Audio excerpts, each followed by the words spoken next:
Assalamualaikum warahmatullahi wabarakatuh.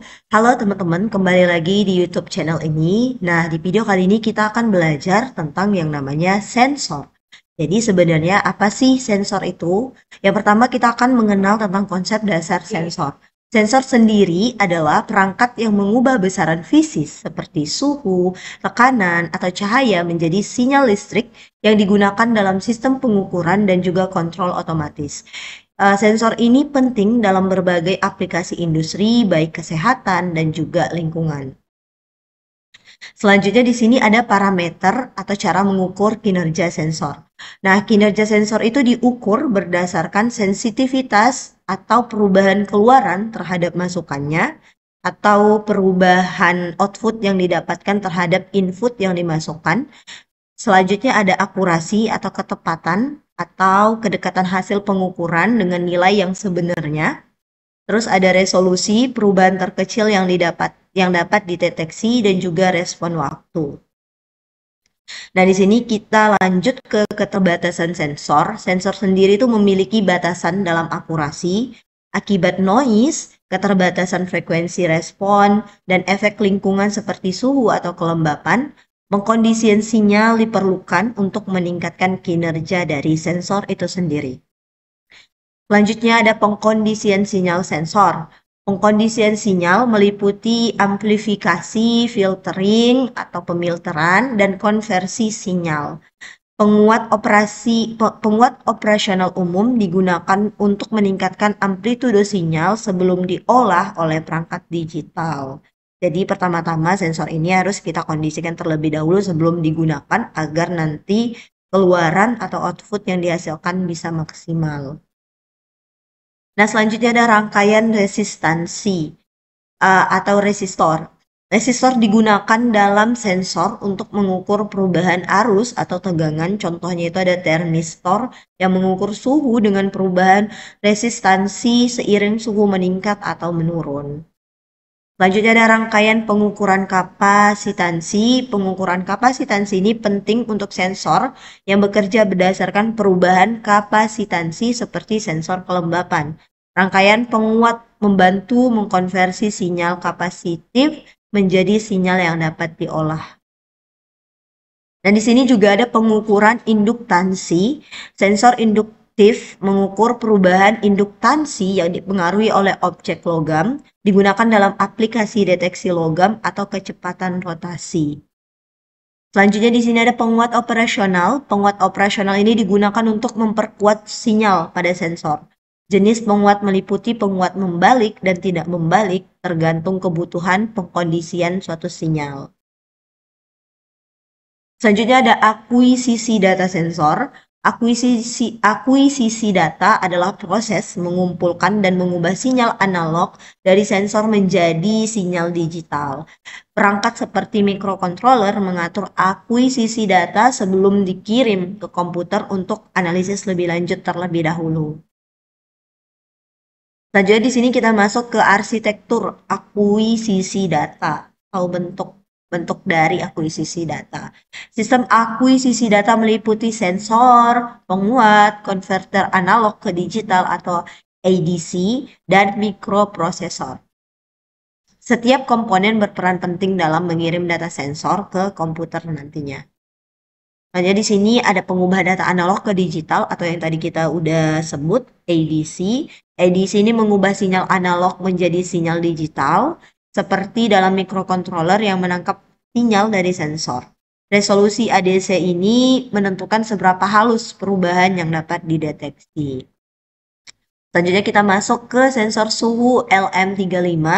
Sensor suhu LM35 adalah sensor suhu linier yang mengubah suhu menjadi tegangan. Keuntungannya adalah presisinya lebih tinggi dan tidak memerlukan kalibrasi eksternal. Selanjutnya di sini juga ada sensor suhu termistor. Termistor NTC mengubah resistansi dengan perubahan suhu. Sangat sensitif terhadap perubahan kecil dalam suhu, digunakan dalam aplikasi yang memerlukan pengukuran presisi tinggi atau tingkat akurasi yang sangat tinggi. Biasanya dibutuhkan sensor suhu termistor. Nah, selanjutnya juga ada sensor suhu jenis RTD RTD atau RTD, Resistant Temperature Detector atau RTD, menggunakan logam seperti platinum yang mengubah resistansi sesuai perubahan suhu. Akurat, di mana sensor ini tuh akurat dan stabil pada jangka panjang. Jadi biasanya sensor suhu RTD ini sangat cocok untuk digunakan dalam jangka waktu yang lama atau jangka waktu yang panjang. Nah, di selanjutnya kita ada modul sensor suhu SHT-11. SHT-11 adalah modul sensor yang menggabungkan pengukuran suhu dan kelembapan. Ini berbasis digital dan menghasilkan data yang lebih akurat dan mudah diintegrasikan ke dalam sistem karena dia tadi sudah berupa berbasis digital. Nah, selanjutnya di sini ada sensor tekanan. Sensor tekanan itu mengukur tekanan fluida atau gas dengan mengubah tekanan menjadi sinyal listrik. Biasa digunakan dalam pengukuran tekanan udara, air, dan gas di industri. Selanjutnya kita masuk ke sensor aliran fluida. Sensor aliran fluida ini mengukur kecepatan aliran fluida melalui pipa menggunakan prinsip Hall effect atau sensor ultrasonik. Sinyal analog diubah menjadi sinyal digital untuk analisis lebih lanjut. Nah, selanjutnya di sini juga ada sensor pH. Sensor pH untuk mengukur keasaman atau kebasaan larutan dengan mendeteksi ion hidrogen. Digunakan dalam industri kimia, pengolahan air, dan juga pertanian. Kita sering mendengar tentang pH, misalnya kalau misalnya kita lagi cuci muka, terus pH muka kita berkurang dan lain-lain, itu mungkin di dalamnya terdapat sensor pH untuk mengukur tingkat pH yang ada pada sabun cuci muka kita atau pada muka kita setelah kita cuci muka. Nah, itulah tadi kenapa sensor pH ini biasa digunakan dalam industri kimia, karena alat-alat skincare dan lain-lainnya itu pasti terkandung zat-zat kimia, tapi yang memang sudah diintegrasikan atau sudah diproduksi sesuai dengan takaran amannya. Nah, selanjutnya kita juga ada sensor cahaya LDR, Light Dependent Resistor atau LDR, merespon cahaya dengan perubahan resistansi. Intensitas cahaya lebih tinggi menyebabkan resistansi lebih rendah yang biasanya sering digunakan dalam sistem pencahayaan otomatis.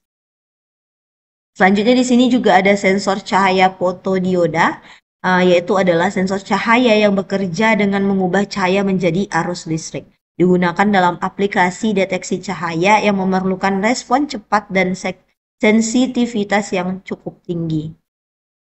Nah, selanjutnya di sini juga kita sering dengar tentang sensor ultrasonik. Apa sih sebenarnya sensor ultrasonik itu sendiri? Sensor ultrasonik adalah satu sensor yang mengukur jarak dengan memancarkan gelombang suara dan menghitung waktu yang dibutuhkan untuk pantulannya itu kembali. Banyak digunakan dalam sistem deteksi jarak seperti parkir otomatis dan sebagainya. Nah, selanjutnya di sini ada resolusi ADC. Resolusi ADC ini untuk menentukan seberapa akurat sih sinyal analog dikonversi menjadi sinyal digital. Semakin tinggi resolusinya, semakin detail data yang dapat ditangkap.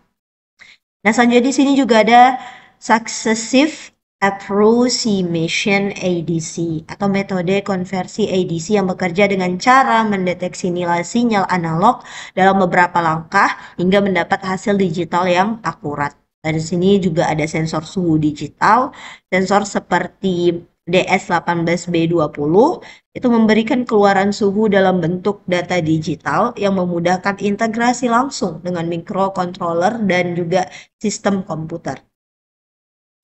Nah, kesimpulannya dan juga dari implementasi atau penggunaan sensor ini adalah sensor itu memainkan peran penting sekali dalam otomatisasi industri, kesehatan, dan juga lingkungan, sedangkan implementasi yang tepat dapat meningkatkan efisiensi sistem dan juga kualitas pemantauan. Sekian penjelasan tentang sensor kali ini, di mana sensor sendiri tadi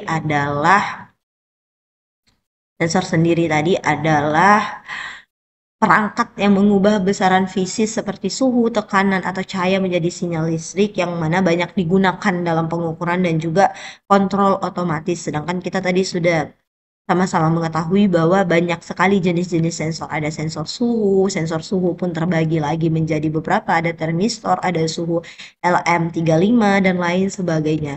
Jadi sensor ini sangat penting untuk dipelajari dan juga sangat penting dalam industri kimia, industri pabrik dan lain sebagainya, yang mana sensor ini dapat memudahkan kita dalam suatu pekerjaan.